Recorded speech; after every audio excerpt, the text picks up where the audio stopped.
How to start an ice cream business in Uganda. Byonna bye weetaaga okumanya. Capital weetaaga wa ssente mmeka. What are the challenges you're most likely to face in this business and where you will buy the machine eyekola ice cream. Byonna mbikuleetedde mu eno video. Gwatannaba kusubscribinga, making sure nti no osubscribinga, video gisharingeko ne muno, and don't forget to hit the like button down below. Now, ice cream business yeetaaga ssente mmeka.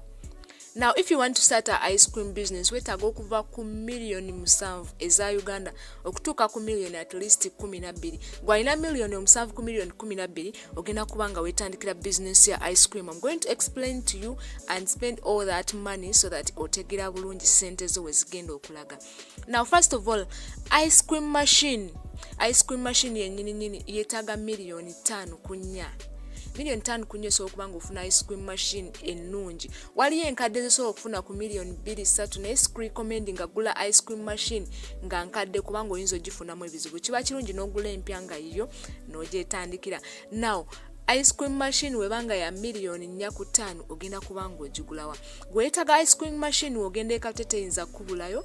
Gende katwe ononye ice cream machine. So wano gendako ku TikTok no searching ice cream machines. So ojja kusangayo bangi abazitunda, then you will be able to find someone or somewhere you can buy that machine.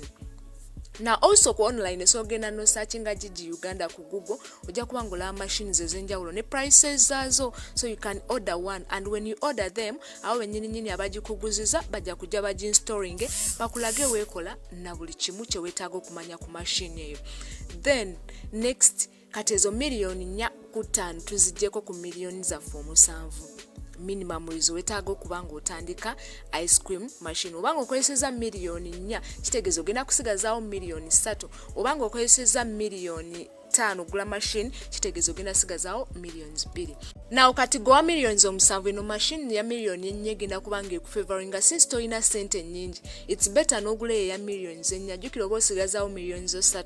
Kati gwe aina edduuka le waina ka business kakalanga oyagala kwongerezaako ice cream machine, millions 5 ziba zikumala since oyina buli kimu kye weetaaga, oyina ekifo, oyina amasannyalaze, okitegeera. So ogenda kubanga weetaaga millions 5 gula machine ya million 4, million 1 ogenda oyigeko okukola ice cream, esigaddewo ogulemu material gweetaaga okubanga okozesa ice cream, then otandika okutunda. Wabula ono atayina agenda otandika obutandisi atayina na kifo millions 7 zeyeetaaga, kubanga agenda kubanga wagulako machine ya million 4 ogenda kubanga ogenda onoonye ekifo mogenda oteeka business eyo. Ogenda kubanga ogenda omala ofuna ekifo omanye ebbeeyi yakyo gy'ogenda okubanga okisasula buli mwezi, then gende w'omusajja wa holding akukolere ka container kogenda okubanga otundiramu ice cream. Gula ka container akatonotono akali affordable $3-4 osobola n'okugula akakadde akakozeeko n'okaleeta n'oka-installinga mu kifo ekyo muyagala okubanga otambuliza business yo. Then ogenda onoonye omuntu oba tomanyi kukola ice cream, genda ku TikTok osearchinge how to make ice cream. Gye bali bangi abasobola okubanga bakuyigiriza, oba omuntu yenna gw'omanyi akola ice cream genda yakuyigirize, basobola okuyigiriza akasente akatono. Ekisigaddewo gula ebintu bye weetaaga okukola ice cream, mata, cones n'ebirala ebigenderako otandika okukola ice cream otunde. Kati gwalina sente ezisingako awo ku millions 7 ndiko gwe osobola ogenda n'opangisa ekifo mogenda okubanga oteeka machine yo. Wokipangisa manya rent gw'ogenda okubanga osasula buli mwezi, then ogenda kubanga ogula machine eyo n'ebigenderako ogenda oyiga okukola ice cream nga wenkugambye wali eri kwoli wa millions 7. Then ogenda kubanga okwata ekifo ekyo oyongerezeemu ebyokulya, ebyokunywa, soft drinks n'ebyokulya ebirala, snacks, crisps, chocolate, sweets, obere ng'obitundira awo so that ekifo tekikusala. Jukira okola 2-in-1, otunda ebyokunywa, otunda juices, otunda soda, otunda ebyokulya mu kifo ekyo kimu ate ng'otundirawo ne ice cream. So business eno egenda kubanga ekutambulira bulungi. Remember nakugambye giteeke mu kifo nga kiri busy, togiteeke eri ewatali bantu, giteeke mu kifo nga kumpi n'amasomero, kumpi n'obutale, kumpi ne universities, ogenda kubanga okolera ddala sente, oba mu trading center.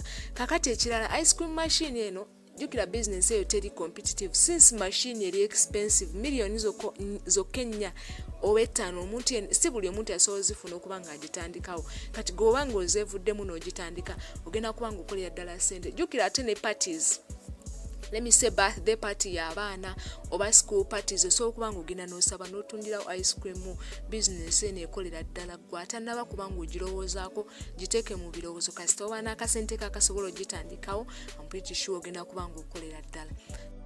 Now, what are the challenges you're most likely to face in this business of ice cream? The very first challenge is electricity shutting down most of the times in Uganda. Kati amasannyalaze okuba nga gagenda kijja kuba nga kikuaffectingamuko mu business ya ice cream neera tekikulemesa kukola because we gabaako osobola okuba nga okolera ddala bulungi.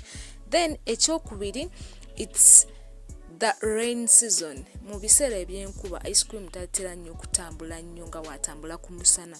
But nekyo nakyo tekikulemesa kukola kubanga osigala okola ate obanga olina n'ebirala by'okolerawo it's better.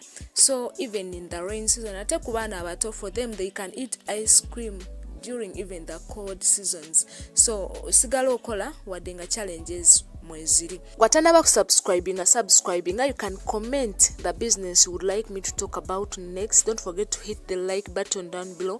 Share the video. See you in the next video.